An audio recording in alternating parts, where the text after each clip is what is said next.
There's a lot of foam, but not much beer. The mayor of Augsburg is making an honest effort, but the result is not impressive.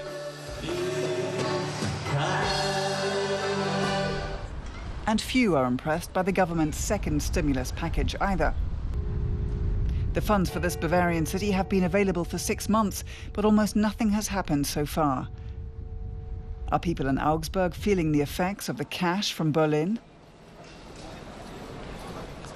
No, not yet, maybe soon. We've stopped hoping there will be a big stimulus package. People in Augsburg have no idea. They're asleep. In Bavaria, generally, I get the feeling that nothing is changing in schools and kindergartens. As far as I've heard, nothing's happening. Still, one local construction company was commissioned to put down a smooth new layer of asphalt on an Augsburg street. But other tradesmen have so far failed to benefit. The mayor, with his foaming beer mugs, seeks to explain. He says the application process is very involved. I don't think anything has been missed in Bavaria or that it's taken too long. We've done the groundwork well. The requirements for applications, which are very strict, have been carefully worked out. As late as mid-June, 4 states had not applied for any cash from the €10 billion programme.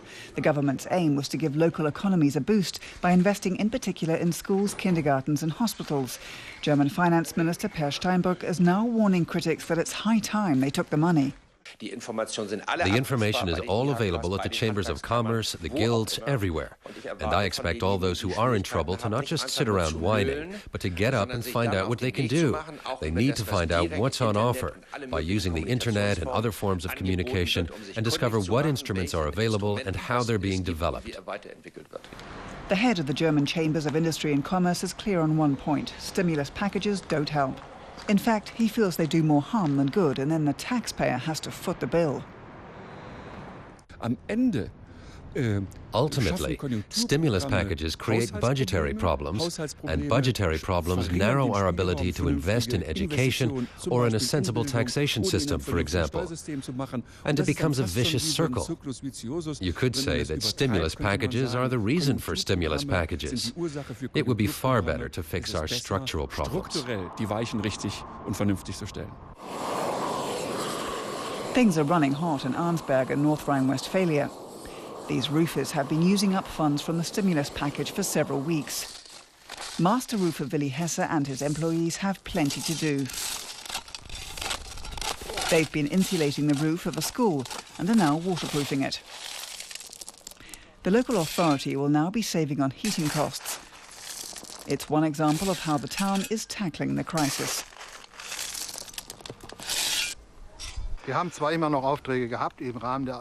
We still have jobs within the framework of the stimulus package, but I'm sure that much bigger jobs just haven't come in, particularly from those in the industry, because they themselves are working shorter hours. So, of course, they aren't calling on us to work for them. For that reason, this job and others that have come in are very helpful. Tradesmen haven't had to be laid off because of the crisis. Arnsberg was quick to apply for funding. It seems someone told the mayor there was money to be had from Berlin. Hans-Werner Vogel was pulling blueprints out of his drawer before the stimulus package was even passed in the Bundestag. He knew there'd be a delay before his budget felt the full impact of the crisis. We will have less revenue coming in, considerably less. We will have greater welfare expenditure. And anything that lessens or shortens these processes is helpful, especially as we're investing in things that will help us in the future and will provide new opportunities to get ahead in the field of education in particular.